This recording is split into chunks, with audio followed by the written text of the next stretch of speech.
مولانا ابوالکلام آزاد رحمۃ اللہ علیہ کا میں مضمون پڑھ رہا تھا تو انہوں نے فرمایا، انہوں نے لکھا وہ خطابت اور قلم کے تو بادشاہ تھے، واقعی وہ ابوالکلام تھے۔ انہوں نے لکھا کہ اللہ نے چھری کے لیے چلنا طے کیا ہوا تھا، اللہ نے چھری کے لیے چلنا طے کیا ہوا تھا۔ جب اسماعیل کو لٹایا گیا تو اسماعیل کو کھینچ لیا، چھری کو روک دیا۔ جب میرے نبی کے والد حضرت عبد المطلب جب زمزم کا کنواں کھود رہے تھے تو باپ بیٹا تھے، حارث اور عبد المطلب، تو تھک کر کے ایک دن کہنے لگے یا اللہ اگر تو مجھے 10 بیٹے دے گا نا تو میں ایک تیرے نام پہ قربان کروں گا۔ اللہ نے 15 دے دیے۔ جب وہ سارے جوان ہو گئے تو ان کو اکٹھا کیا، بچوں میں نے تو منت مانی تھی، تو انہوں نے کہا ابا جان آپ جس پہ ہاتھ رکھیں گے ہم تیار ہیں، کیا اطاعت ہے۔ تو کہنے لگے نہیں میں قرعہ ڈالوں گا، جو اس زمانے کا طریقہ تھا وہ تیروں کے ساتھ۔ تو حضرت عبداللہ کا قرعہ نکل آیا، حضرت عبداللہ سب سے زیادہ محبوب،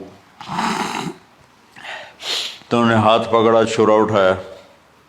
عمر بن عاص رضی اللہ عنہ کے والد عاص بن وائل ایک بہت بڑا کام کر گیا، وہ سامنے آ کے کھڑا ہو گیا، کہنے لگا یہ کام نہیں ہوگا۔ انہوں نے کہا یہ سردار کا بول ہے، کہا آگے بھی سردار کھڑا ہوا ہے، میں یہ ظلم نہیں ہونے دوں گا۔ سارے مکے والے اس کے ساتھ ہو گئے، عبد المطلب اکیلے رہ گئے۔ انہوں نے کہا وہ جو ہے نا قطبہ کاہنہ نجران میں، وہ جو فیصلہ کرے گی یا عصفان میں وہ مانوں گا۔ کہا چلو۔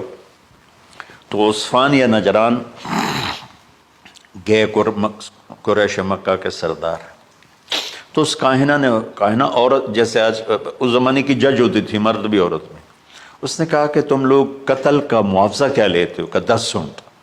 کہ اچھا ایسا کرو، ایک تیر پہ لکھو عبداللہ اور ایک پہ لکھو 10 اونٹ اور قرعہ ڈالو۔ اگر اونٹوں کا قرعہ نکل آئے تو جتنے اونٹ لکھے ہیں وہ ذبح کر کے عبداللہ کو چھوڑ دو، اور اگر عبداللہ کا نام نکلے تو ہر دفعہ 10 اونٹ بڑھا دو۔ تو وہ سارے بڑے خوش ہو گئے۔ تو عبد المطلب نے احتیاطاً 100 اونٹ پہلے کھڑے کر لیے صفا کے ساتھ، اور حرم شریف میں اکٹھے ہو گئے، اور وہ جو تیروں سے کرتے تھے تو الانصاب غالباً اس کو کہتے ہیں، ایسا ہی ہے نا؟ ہاں۔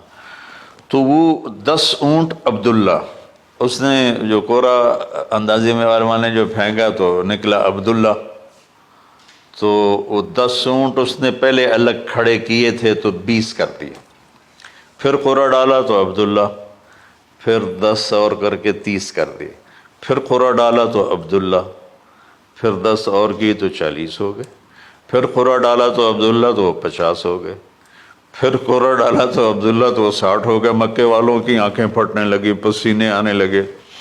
پھر قرعہ ڈالا عبداللہ تو 70 ہو گئے، 80 ہو گئے، 90 جب ہوئے تو سب کی آنکھیں باہر نکل آئیں کہ اب پیچھے تو اونٹ ہی ختم ہو گئے۔ تو پھر قرعہ ڈالا 100 پر تو نکلا 100 اونٹ، تو سب نے نعرے لگائے۔ تو عبد المطلب کہنے لگے نہیں میں ایک دفعہ اور کروں گا، کیا تو پھر 100 اونٹ، پھر سب نے نعرے لگائے، کہا نہیں میں ایک دفعہ اور کروں گا، پھر کیا تو 100 اونٹ۔ تو پھر عبد المطلب نے حضرت عبداللہ کو آزاد کیا، 100 اونٹ خود ذبح کیے۔ تو ابوالکلام آزاد رحمۃ اللہ علیہ فرماتے ہیں دوسری دفعہ وہ چھری چلنے لگی حضرت عبداللہ پر، تو پھر فرمایا کہ اللہ نے اسماعیل کو نکالا، عبداللہ کو نکالا، لیکن چھری نے چلنا تھا۔ جب حسین کی باری آئی تو اللہ نے چھری کو کہا چلو، اور وہ کاٹتے چلی گئی گاجر مولی کی۔ میرے نبی کی ساری نسل ذبح ہو گئی۔ کتنا کہا اذکرکم فی اہل بیت، اذکرکم فی اہل بیت، اذکرکم فی اہل بیت۔ صرف 60 سال بعد امت نے 89 سمیت 72 انسان ذبح کر دی، ان کے جنازے بھی نہ پڑھنے تھے۔